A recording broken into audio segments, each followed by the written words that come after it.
एक बार की बात है, एक कारपेंटर था जो बहुत अच्छे अच्छे घर बनाया करता था। वो अपने बॉस का सबसे अच्छा कारीगर था।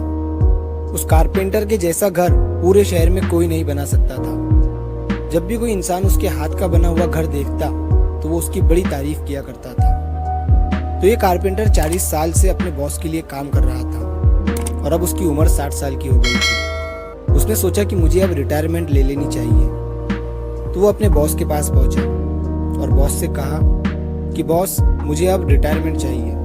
मैंने 40 साल आपके साथ मिलकर बहुत अच्छा काम किया है और अच्छे अच्छे घर बनाए हैं और अब मैं रिटायर होना चाहता हूँ। तभी बॉस ने उसे रोका और कहा कि मेरे पास एक बहुत बड़ा प्रोजेक्ट आया है और मैं चाहता हूँ कि तुम ही उसे पूरा करो, और ये प्रोजेक्ट पूरा करने के बाद तुम चाहो तो रिटायर हो सकते हो, तुम्हें कोई नहीं रोकेगा।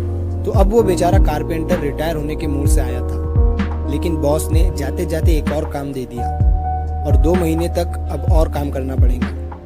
तो उसका मन तो नहीं था उस प्रोजेक्ट को हाँ बोलने का, लेकिन बॉस के साथ 40 साल काम किया है तो ना भी नहीं बोल सकता था। इसीलिए उसने उस प्रोजेक्ट के लिए हाँ बोल दिया। अब उस प्रोजेक्ट पर काम शुरू हुआ तो वो कारपेंटर जैसा पहले काम करता था, पूरी शिद्दत के साथ, पूरे दिल से, अब उसने वैसा काम नहीं किया।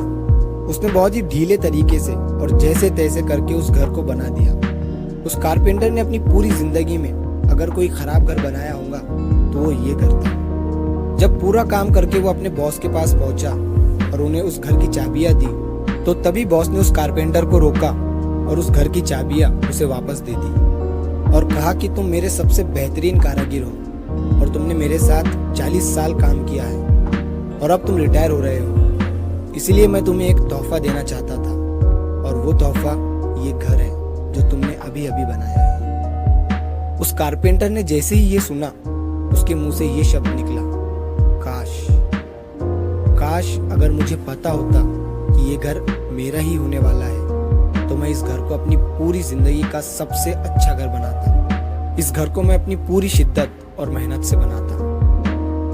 दोस्तों, इस कहानी से हमें ये सीख मिलती है कि हमें जिंदगी में कभी भी ये जो काश शब्द है ना, ये बोलने की जरूरत नहीं पड़नी चाहिए। काश मैं ऐसा कर लेता, काश मैं वैसा कर लेता, काश मैं ये जॉब छोड़ देता, काश मैं वो जॉब कर लेता। तो कभी भी सोच समझकर फैसले लो ताकि बाद में आपको रिग्रेट फील ना हो। मैं जानता हूँ कि कुछ चीजें होती है जो हमारे हाथ में नहीं होती, तो ऐसे वक्त में काश बोलने की जगह जो हो गया है उसे भूल जाओ और जिंदगी में आगे बढ़ो, आगे रास्ता ढूंढो। तो अगर आप इस कहानी को और भी लोगों तक पहुंचाना चाहते हैं तो इस वीडियो को लाइक करिए ताकि YouTube इस वीडियो को और भी लोगों तक पहुंचाए। और अगर आपको कहानी पसंद आई है तो चैनल को सब्सक्राइब जरूर करिए। मिलता हूँ मैं अगली बार इसी तरह की कहानी के साथ। तो सब्र करो, शुक्र करो और जिंदगी में